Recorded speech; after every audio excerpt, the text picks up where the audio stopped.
Hello there, viewers. Today we're diving into a topic that's been on everyone's minds lately, the trade war. Specifically, we're talking about President Trump's recent decision to hit the pause button on those hefty tariffs he slapped on Canada and Mexico. But before we get into the nitty-gritty, let's take a quick trip down memory lane. It seems like just yesterday we were knee-deep in trade war anxieties. The headlines were filled with doom and gloom, businesses were on edge, and the global economy seemed to be teetering on the brink of chaos. Remember those days? The constant updates, the anxious waiting, the uncertainty? Well, buckle up because we're diving right back in. But this time, there's a twist. President Trump has decided to hit the pause button on those hefty tariffs he imposed on our neighbors to the north and south. That's right, the tariffs on Canada and Mexico are on hold, at least for now. Now, before you crack open the champagne and start celebrating a trade war ceasefire, let's be clear. This isn't a peace treaty. It's more like a temporary truce. A momentary pause in the ongoing battle. Think of it as a tense timeout during a particularly aggressive game of Monopoly. The players are still at the table, the game pieces are still on the board, and the stakes are still high, but for now the dice are not rolling. This pause, my friends, is temporary. It's a brief respite, a chance for everyone to catch their breath and reassess their strategies. But make no mistake, the game is far from over. Think of it as a 30-day stay of execution for our North American trade partners. It's a reprieve, but it's not a pardon. The clock is still ticking and the guillotine is still hanging overhead. So, why the sudden change of heart? Why has President Trump decided to hit the pause button now? Well, according to him, it's all about progress on border security. He claims that Canada and Mexico are making strides in addressing his concerns. But let's be honest, it's probably got more to do with keeping American businesses from throwing their collective wallets at him. The pressure from the business community has been mounting, and this pause might just be a way to ease some of that tension. So, for now, the tariffs are on hold. The documents are stamped with a big red pause, and businesses can breathe a little easier. But this is not the end of the story. Don't get too comfortable, though. This is just a temporary measure, a brief intermission in the ongoing drama. The underlying issues have not been resolved, and the tensions are still simmering beneath the surface. This trade war saga is far from over. The next chapter is yet to be written, and it promises to be just as intense and unpredictable as the ones that came before. So stay tuned, keep your eyes on the headlines, and be prepared for whatever comes next. Border security. It's a topic that never seems to fade from the headlines, especially during the Trump administration. It's the gift that keeps on giving for the Trump administration. From campaign promises to policy decisions, border security has been a cornerstone of Trump's political strategy. And by gift, I mean a convenient political cudgel to wield whenever the mood strikes. Whether it's rallying his base or pushing through controversial policies, the border issue is always at the forefront. In exchange for this temporary reprieve from economic strangulation, Canada and Mexico have been strong-armed into coughing up some serious border security concessions. These negotiations have been intense, with both countries finding themselves in a tight spot. Mexico, bless their cotton socks, has agreed to deploy 10,000 troops to their border with the U.S. This is no small feat, considering the logistical and financial implications of such a move.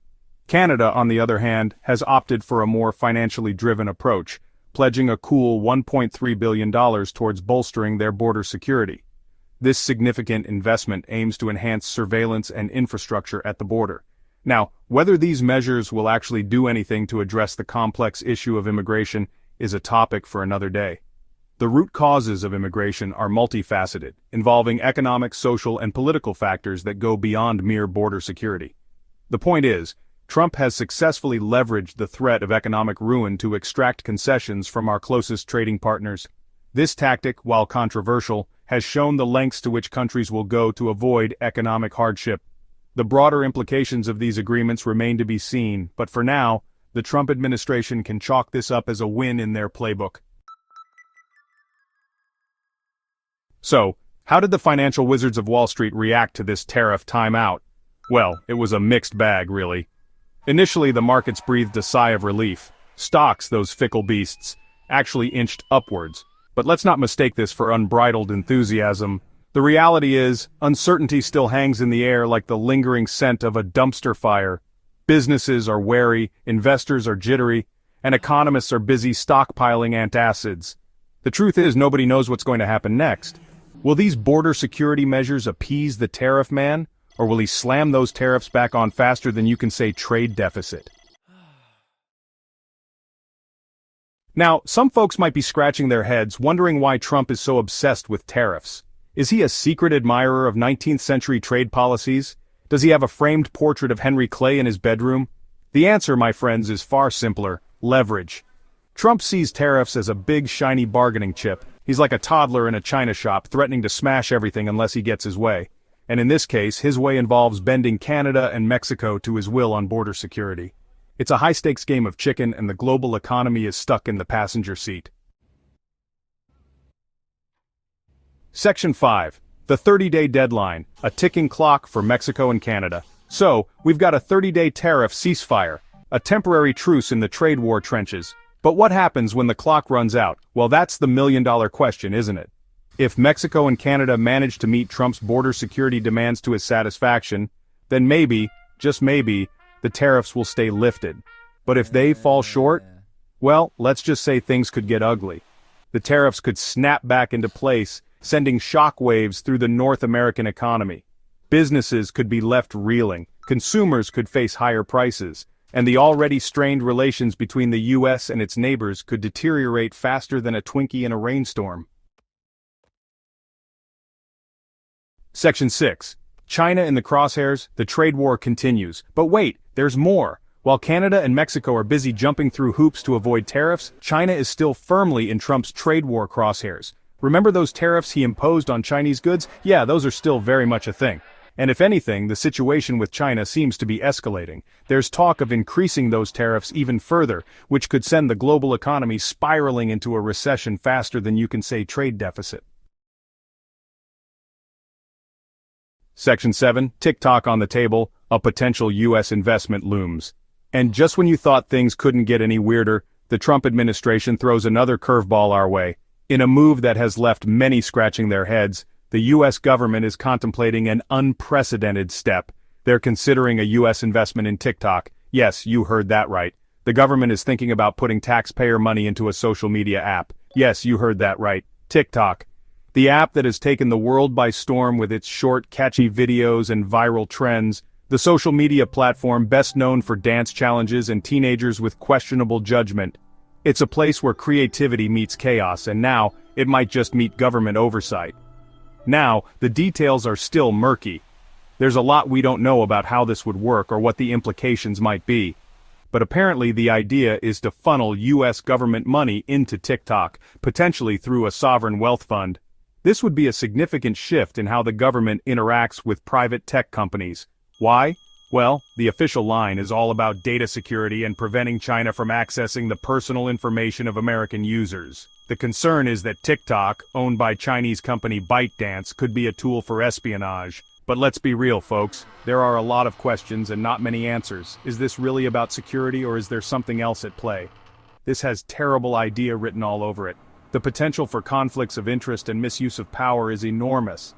Giving the U.S. government a stake in a social media company, it's a recipe for disaster. Imagine the kind of influence and control that could be exerted over the platform. What could possibly go wrong?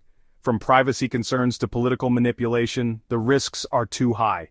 This is one investment that might just be too costly. Section 8. Possible outcomes. Navigating the uncertain terrain of trade. So, where do we go from here? What does the future hold for this whole trade war mess? Well, if I had a crystal ball that could accurately predict the whims of global trade policy, I wouldn't be wasting my time on this show. But for the sake of argument, let's explore a few possible scenarios. In a best-case scenario, Mexico and Canada manage to meet Trump's demands, the tariffs stay lifted, and everyone breathes a collective sigh of relief. In a slightly less rosy scenario, the tariffs snap back into place, plunging the North American economy into chaos. And then, there's the China situation, which could escalate further, dragging the entire global economy down with it. Section 9. The next 30 days, a critical juncture for U.S. trade policy. The next 30 days are going to be crucial. It's a make-or-break moment for U.S. trade policy. Will Trump stay the course on his tariff crusade? Or will he finally realize that starting a trade war with everyone is a terrible idea? Only time will tell, but one thing's for sure, we'll be watching closely. and we'll be here to break it all down for you with our signature blend of humor, insight, and thinly veiled panic. Until next time, stay informed, stay engaged, and for the love of all that is holy, stay away from TikTok.